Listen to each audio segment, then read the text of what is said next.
જય શ્રી દ્વારિકાધીશ ભાઈ. એકચ્યુઅલી રાજકોટમાં ત્યાંના લોકોનો જેને કહીએ ને કે ઉપરથી ફ્લો ચાલુ થઈ ગયો જવાનો, ખાસ કરીને અમદાવાદ જિલ્લામાંથી કે સાયલા તાલુકામાંથી, સુરેન્દ્રનગર જિલ્લામાંથી જે લોકો દ્વારકા તરફ પ્રયાણ કરી રહ્યા હોય એ લોકો રાજકોટ શહેરની અંદરથી નિકાવા, કાલાવાડ અને રણુજા થઈ અને સીધા પહોંચશે હવે દ્વારિકા.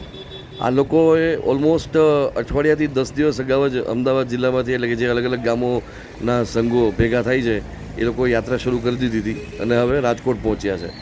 એ રાજકોટ શહેરમાંથી પસાર થઈ અને બપોરના ભોજન એ લોકો વીરડા વાજળી ખાતે લે છે.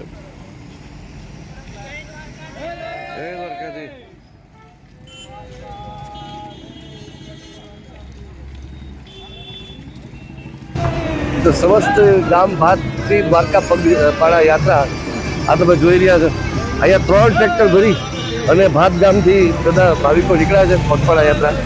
અત્યારના પોતાનો સીધો સામગ્રી બધું સાથે લઈ નીકળે એટલે રસોઈ ત્યાં બનાવવાની, જે જગ્યા ઉતારો હોય ત્યાં અને ત્યાં જ.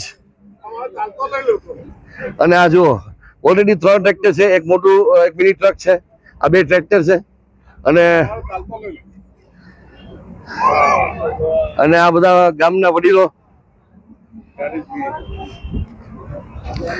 પગપાળા યાત્રા અહીંથી હવે દ્વારકા તરફ પ્રયાણ કરશે લોકો ચાલીને.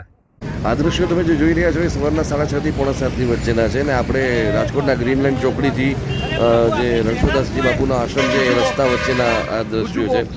અને ત્યાંથી આ લોકો પારેવડી ચોક થઈ અને કાલાવાડ રોડ થઈ સીધા પહોંચશે વીરડા વાજળી.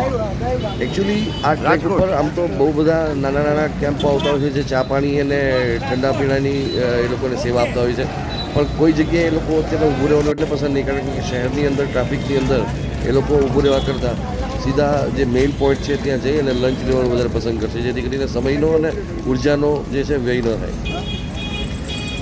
તો આ કુવાડવા રોડ ઉપર શેલના પેટ્રોલ પંપની સામે આ એક સેવા કામ લાગેલો છે. જ્યારે ખબર પડે ઉપરથી કે સંઘો આવે છે તો એ લોકો તરત જ સ્ટેન્ડ બાયમાં ઊભા રહી જાય અને એમને આરામ કરવા માટે, ચા પાણી માટે, ઠંડા માટે, નાસ્તા માટે ખૂબ આગ્રહ કરે, પ્રેમથી આગ્રહ કરે.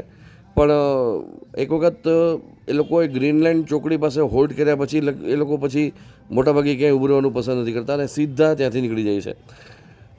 અલગ અલગ સંઘો જે છે એ અલગ અલગ જગ્યાએ હોલ્ડ કરતા હોય છે. જે લોકોએ કદાચ ગ્રીનલેન્ડ ચોકડી પાસે હોલ્ડ ના કર્યો હોય અથવા નવા ગામ ક્યાંય હોલ્ડ ના કર્યો હોય તો એ લોકો પછી અહીંયા ઊભા રહીને થોડી વાર વિસામો લે અથવા ચા પાણી નાસ્તો કરે છે.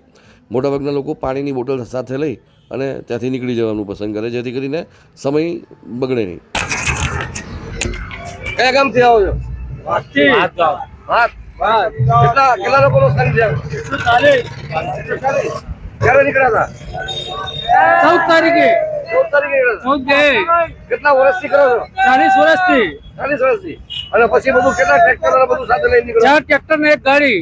કેટલા દિવસે પહોંચી જશો? 14 દિવસ. દ્વારકાધીશની કૃપા સારી રહેશે અને દર વર્ષે અમને તૈયાર કરી દે છે સંઘમાં જવા માટે, એવી અમારા ઉપર કૃપા બની રહે છે. પછી કેટલું સીધું ને બધું સાથે લઈને નીકળવું પડે? હવે સીધું 1.5 લાખ 2 લાખ લાવીએ છીએ. 4 ટ્રેક્ટર 1.5-2 લાખ નો માલ એમ? વાહ વાહ. પછી ગામના લોકો બધા ભેગા કરી દે બધા 40 ગામનો સંઘ જોડાય છે આમાં. 40 ગામ. અરે વાહ વાહ. જય રામ.